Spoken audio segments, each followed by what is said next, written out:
Hello and welcome to the Devoted Outdoorsman Podcast.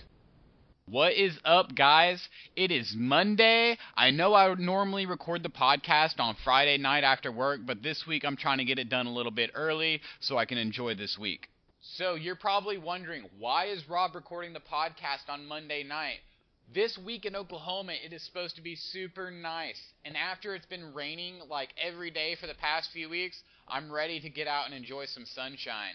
This week on the podcast, we're talking with Nate Williams. He is a expert when it comes to morel mushroom hunting, and he is a badass when it comes to catching giant catfish with his hands.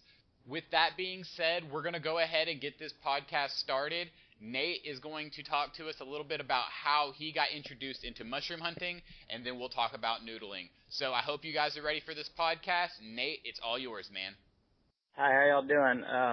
Like you said, my name's Nate Williams, and I love the outdoors. What kind of got me started on it was when I was a pretty young boy. My dad would go too, but it was mostly my grandpa got me into, he's been hunting them mushrooms since he was a little kid. And he'd been doing it for like 50 years, and he started taking me out. And we lived in Oklahoma City when I was little, so I was, used to the cement sidewalks and small little yard and everything. And so when he'd take us out to the river or the lake or wherever we were going to look for the mushrooms, I thought it was like the coolest thing ever. And I remember when I was 4 or 5 years old getting to go out there and have my own little pocket knife, and I thought, I thought I was really something when I was little, being able to go out and do that. And plus they tasted really good, so we liked eating them. More than that, it was just the thrill of the hunt, like it was like an Easter egg hunt that you could do, and it's different every time. But my grandpa kind of got where he couldn't walk and stuff after a few years, and I kind of fell away from it for a while. And when I got in high school and finally got my license and got people my age that we could drive around with, me and my buddies started going back to some of the spots my grandpa had taught me, and also exploring new spots, and I got really heavy into it. And then before you knew it, I started finding so many I couldn't eat them all, so I was giving them away and stuff. And I posted a picture of myself on there wasn't even Facebook back then. It was a website forum. Posted a picture of me with a bunch of mushrooms, and next thing you know, I had some people just emailing me and asking for my phone number and calling me and wanting to know if they could come buy these things. And the first guy I sold them to, he was from Illinois, and he wanted everything I had and drove down here and gave me cash money for him. And that's when I kind of realized there's even more to it than I thought. And since then, I've even been a more dedicated hunter. So I didn't really know there was like a market for mushrooms like that. And, when I kind of started chatting with you on Facebook about it, you said that you had a lot of people come buy them. And I was just like, man, I never really thought about it. But I'm sure, there are people in other states and other parts of the country that would enjoy them. So that's kind of interesting there. So, when in the year do you normally, start mushroom hunting? Is there, a certain time that's, the best time for you to go? Yeah, my grandpa always went strictly off the red buds. Whenever you see the first red bud blooming, you can go start looking. And, sometimes the first time you go out, when you see a red bud, you might find them. At the latest, you might have to wait 1 to 2 weeks after you see the red buds blooming before you come across them. That's still pretty accurate, but, now I've got it down to more of a science, and every once in a while now I'll find them when the red buds really aren't even out yet. The Bradford pears come out, about 2 weeks ahead of the red buds, and pretty much when I see those, that's when I'm going to start looking, and it may take a week or so, but I'll start finding them.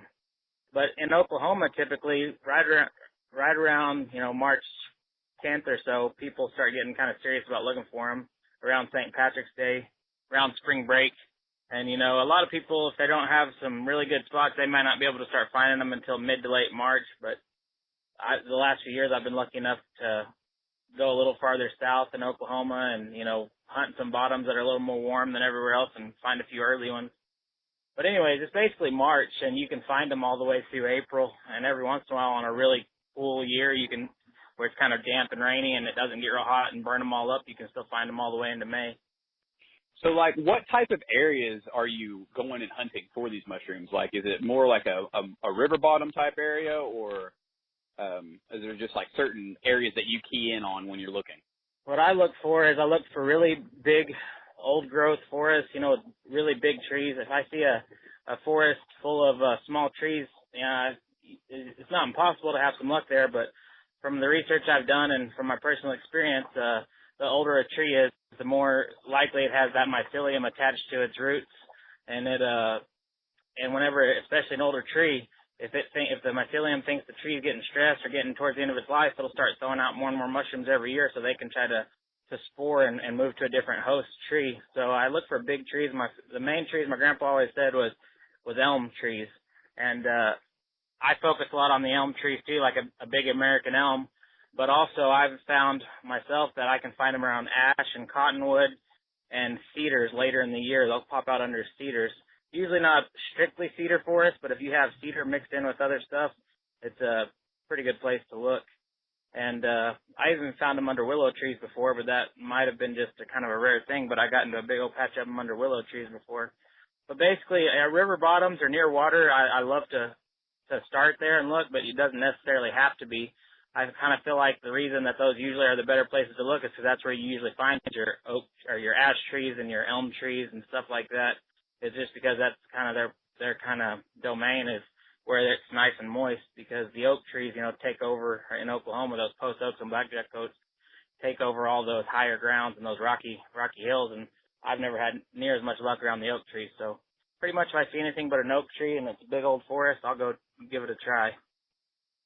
So do you think there's is there a certain perfect weather that will cause the morels to pop up earlier in the year than normal? Yeah, you need a little bit of moisture, but it's more to do with the temperatures. I mean, because there's going to be some pop out either way. The moisture will determine whether it's a really good year or just an average year or below average year. But when the ground temperature gets around, they say you can find them as early as 47 degrees, but once it gets around 54 to 55 degrees, the ground temperature, that's when they really, get going really good. And I don't, I will look on, there's some websites you can look at in Oklahoma and get that information off of. And, that way you don't have to try to go measure the soil yourself, because I've never used a thermometer to check the soil myself, but I do look at it online to kind of help me get an idea when to go.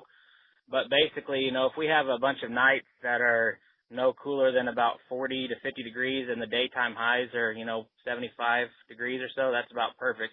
If it stays that way for about a week, just early spring weather, they get popping out really good. And as long as you don't get any lows that drop down below freezing or any highs that get above about 80 to 85 degrees, they'll just keep growing and become more abundant. So, how much do you normally find? When you go out for a hunt, do you, have a certain number that you look for, a certain amount, or is it just kind of whatever you see? There's times when you go out and you strike out, you don't find any, or there's times where you go and it's all different. If the mushrooms are small, it can take up to 60 of them to make a pound. If the mushrooms are really big and mature, I've had 15 to 17 of them make a pound. So it makes a huge difference, what time of year you're hunting them and what shape they're in and everything. If they're dried out, they obviously weigh a little less. If they're nice and fresh, they weigh a little more. But anyways, I go out and a lot of times it's a 1 pound day, 2 pound day, 5 pound day, 10 pound day. Pretty much between 1 and 10 pounds is a pretty typical day. But the best day I've ever had, I found about 70 pounds, and my buddy found about 60 or so that was with me. So we had a really good day that time. And there's been a few other times, where we find 20, 30, 40 pounds in a day, but it's usually once or twice a year, and it's like a kid in a candy store, and that happens. You kind of can't believe it. So, how much do they pay a mushroom buyer? How much do they pay per pound for the morels? Well, the least I've ever got is $20 a pound. So that's, and usually I get 25 to 30. So, and every once in a while, someone will even give you a little more if you're selling them a small order. But if you're selling to somebody who's going to come buy everything you got, they'll usually give you about $25 a pound. But if you're selling to an individual that's getting 4 or 5 pounds, they'll give you $30, $35, $40 a pound. So do you keep some of them for personal use and family and stuff like that, so to cook with and stuff like that? Yeah, we always, the first time, the first batch that we get, we come home and fry them up that evening or the next day at the latest. And I always give my grandpa just passed away this last year. He'd been, kind of where he couldn't get out and hunt anymore, but he loved to eat them. So I've been giving as much to my grandma and grandpa as they could eat, but they usually, only need a few pounds to last them for the whole year. My grandma usually, partially fries them, just drops them in the grease for just a second after she breads them, and then takes them right back out, and then puts them in a vacuum-sealed bag and puts them in the freezer. That way she can have them all throughout the year. And I still always give my grandma some first, and if anybody else in my family wants it, either. And then we pretty much, just a few pounds between us all. We pretty much have as much as we want, so that's when we look at selling the rest. So when she vacuum seals them, do they stay pretty fresh that way? I've never really thought about doing that with the mushrooms. That would. Yeah, she said she when she was younger, she tried all different ways. For my grandpa, she would try to just put them straight in a Ziploc bag and freeze them, and she said when you get them out, they're all slimy and stuff.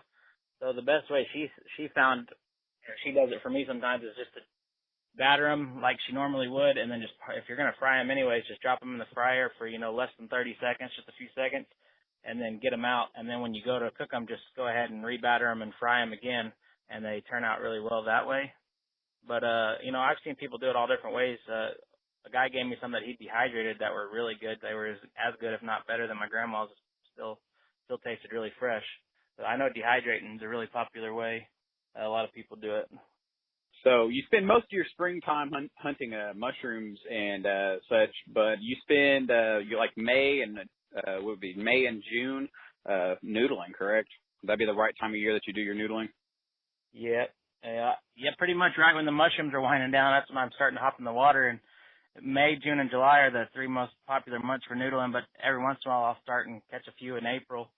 But I have my own noodling guide service, and I don't know which one I love more, noodling or mushroom hunting. They're both definitely my 2 biggest passions in life, besides my family. So to me, noodling and mushroom hunting are both a lot more exciting than hunting. And you don't really have to necessarily kill the thing.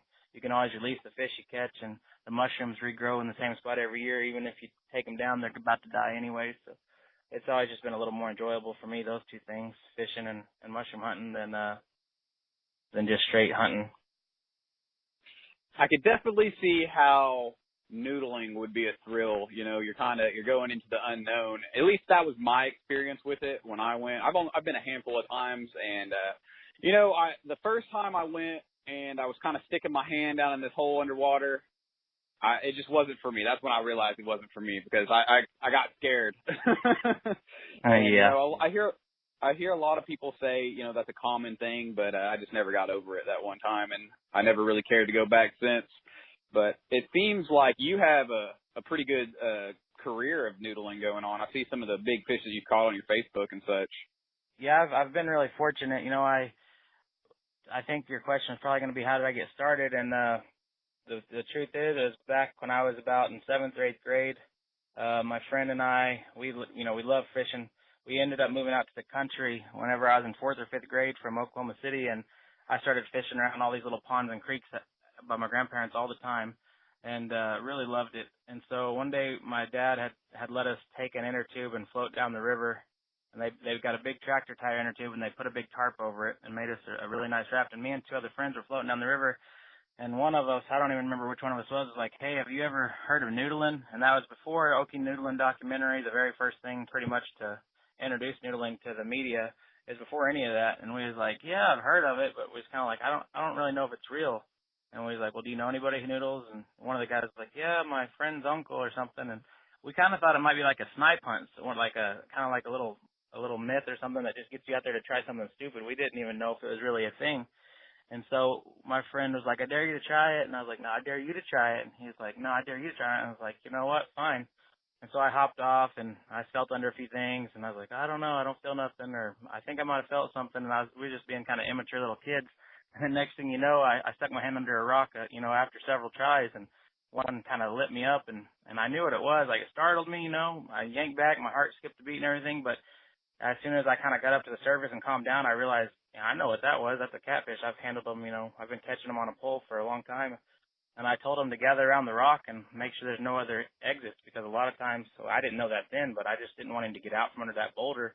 And there ended up being another hole, and one of them put their feet in that hole in the backside, and I went down there and caught it somehow. I mean, I don't know how, because I had no training, and usually first-timers lose their fish. I got really lucky, and that first time it was about a 15-pound flathead, and that kind of beat my personal best fish on rod and reel by about 5 pounds at the time, and it was my first time to noodle ever. So I was, I couldn't believe how big it was, and so I was hooked. And there was a lot of slow, painstaking time going on through high school where we'd try to find somebody to take us that had been to kind of give us some more advice and experience. We couldn't really find anybody. I ended up finding 2 different guys I went out with, and both of them we didn't catch fish. And so I just kept going, and we kept going trying it ourselves. And finally, by the time I was about a senior in high school, we got to where we would catch a lot of small ones consistently, but we still weren't very good yet. Anyways, I think it was about my freshman or sophomore year of college. I asked him if he wanted to enter in that Pauls Valley tournament down there in Pauls Valley, and even we didn't think we had a chance, and we didn't, but just for the experience to see a lot of other big fish and to see other people that noodle, because we didn't really know too many. And I had to talk him into a little bit, but we finally did it. And I think we caught 3 25-pounders or something, which was really big for us back then. And we were tickled, and we took them down there and weighed them in. We didn't get close to winning. You know, it takes about 3 50-pounders down there to have a chance of winning. But because we did that, the next year I got a phone call from a guy making a documentary about noodling, and he said he'd made the first documentary about noodling, and he was trying to show that because of the first documentary, the tournament's gotten so big and Oklahoma's gotten so popular because of noodling, and that now there's even young guys trying it. And he said we were some of the only young guys who actually entered any fish, and so he was wondering if he could come out and go with us. And so I was excited. Heck yeah, come out and follow me at the camera. That's awesome, you know. And he came out, and just so happened when he came out, we caught the biggest one we'd ever caught that day, a 45-pounder, just by luck. And I got to know that guy really good. His name's Brad Beasley, and he makes a lot of different movies and stuff. And he starts coming out with me. He still comes out with me now just for fun, and then sometimes he'll bring along his video camera. But the whole point of that story being is after that, whenever somebody wanted to know how to get a hold of a noodler, you know, if they're from Hollywood or wherever they're at, they go ahead and they don't really, before Facebook and MySpace, they didn't have any idea how to get a hold of a noodler. They would contact Brad, and Brad would usually give him my name and say, this guy's really consistent. He'll catch you a fish every time. And so he got me into a lot of media, and I was on River Monsters. I took Jeremy Wade noodling here in Oklahoma to Shawnee, and I've been on a whole season of Mudcats. There's a reality show about noodling. And then there's been several other things. There's been 20 other, 30 other programs I've been on, but most of them are one-episode things. And I got really big into the tournament fishing, and after I took Jeremy Wade, I started my own guide service because I realized if I could take Jeremy Wade from, you know, over there from the United Kingdom, I could probably take anybody and let them have a good time. And so I started taking people out and getting into these tournaments, and I actually caught the biggest flathead ever weighed in at a tournament this last summer. It was an 86-pounder, and it set the national and world record for the biggest flathead ever noodled that anybody's ever officially weighed in, and also the biggest one ever weighed in a tournament. And I've had a lot of luck. I've been really fortunate, and my kids go out with me, and they love it, and they're always there by my side. And just me and my 3 boys, we've been able to win Pauls Valley 2 of the last 3 years, and we've been placing in it for several years. And we've just had a lot of luck at the tournaments lately, and so there's a little more to it than just the noodling for us now. So we really get into it and enjoy it a lot. Sounds like you're the guy to talk to if you want to go noodling for sure. Then, do you want to plug your guide service real fast? The guide service is Adrenaline Rush Noodling, and you can go to adrenalinrushnoodling.com. We have videos on YouTube as well. One of our videos has over 6 million views now, and that's another little side thing we do to get a little extra money. But yeah, we have a Facebook page, although the website's the best thing to look at. It's adrenalinrushnoodling.com. That and the YouTube are 2 of the ways people find us a lot. So when you go noodling, do you like to noodle more on like a river system or a creek system, or do you prefer like lake? Do you have a preference? Well, me personally, I love the creeks and rivers more. It's more of a challenge to find the fish, but once you do find them, they usually are pretty easy to catch because the creeks and the rivers are more shallow. Of course, the river, sometimes you have to battle the current, but in the creek, it's usually there's not enough current to matter. But it's kind of just more brings me back to my childhood where I got started, and my kids love to do it, just running down the creek or the river all day, you know, in knee-deep water and sandbars. So we all love the river and the creeks more. But if I'm doing a tournament, I've started the last couple of years kind of shifting more towards lakes because the fish are just more healthy and it's easier. And on my guide service, I usually let them pick. I like taking people to a lake because we can hit a lot of holes really fast in the boat, in the pontoon boat, and it's not as stressful and strenuous on them, and they don't get as hot and tired as easy, and they can they can kind of enjoy themselves more. But some people just love being out in the natural, scenic, the rivers and the creeks where there's not nice, pretty rocks and the water's just crystal clear, and they just love being out in that kind of stuff. So I really love both. Probably I'd say the creeks and the rivers is my favorite spot, but if I'm getting real serious about it and trying to win a tournament, I'll usually go hit up a lake. So, like, when you do hit these areas, are there, like, certain places that you key in on, steeper edges of the river or the lake, or, like, big boulders? Is there any, like, certain areas that you, like, key in on when you're out on the lake or on the river? Oh, yeah. If it's not something I've been to before and I don't know it's already there, you know, sometimes you'll find something and then it'll go underwater and you'll know it's there. But if you're exploring a new spot or, you know, just kind of trying to find something, it's mostly all visual, whether you're going to get out and check it. If it's in a river, it's usually going to be a boulder or some kind of big log or some old concrete in the water. If I do see a nice clay bank that's really vertical, really up and down to the water, you know, we'll get out and check it. If it's a, you know, kind of a gradual slope and there's pretty much no chance of a hole being in it, or if it's more of a sandy bank that you can tell crumbles apart real easy, then you don't really get out and check that either. But even in the lakes, it's mostly we stick to the boat ramps and rocks and metal walls. You see anything that you can see that's partially coming out of the water that looks like where it meets the lake probably would be, you know, making a little 90-degree angle. That's about where you want to go check, because if there's something that makes a 90-degree angle with the bottom of the lake or the river and it doesn't go down beneath the sand, those catfish, they'll dig that tunnel under there. And so you don't have to worry about that. It'll be there if there's a not rock that goes down, you know, 2 or 3 feet down under the sand, then there's going to be a hole there usually. You just got to get out and walk around it and put your feet up against it and feel with your feet until you find an entrance, or dive down and feel with your hands until you find an entrance, and then get your courage up and dive down there and see what kind of creature's inside it. So you said your personal best one was 89 pounds? Is that what you said? 86 pounds. Would you tell us the story of that real fast? I feel like that would be kind of interesting if you don't mind. Actually, on that one, I do have a scuba tank, and I don't usually use it for noodling, but there's this old pipe, a tin horn, that I found in a lake, and that thing went back in there about 30 feet at least. And, you know, we'd feel from each end of the pipe, but we couldn't tell if there was a fish in there or not. The time before I caught this big one, I decided I was going to take my scuba tank, and I swam in there feet first, and this thing's tight, like it's rubbing on my chest and rubbing on my back. It's so tight that the only way to get my scuba tank in there with it is to bring it in behind me and drag it in front of my face. So I drug it in there in front of my face and backed up in there.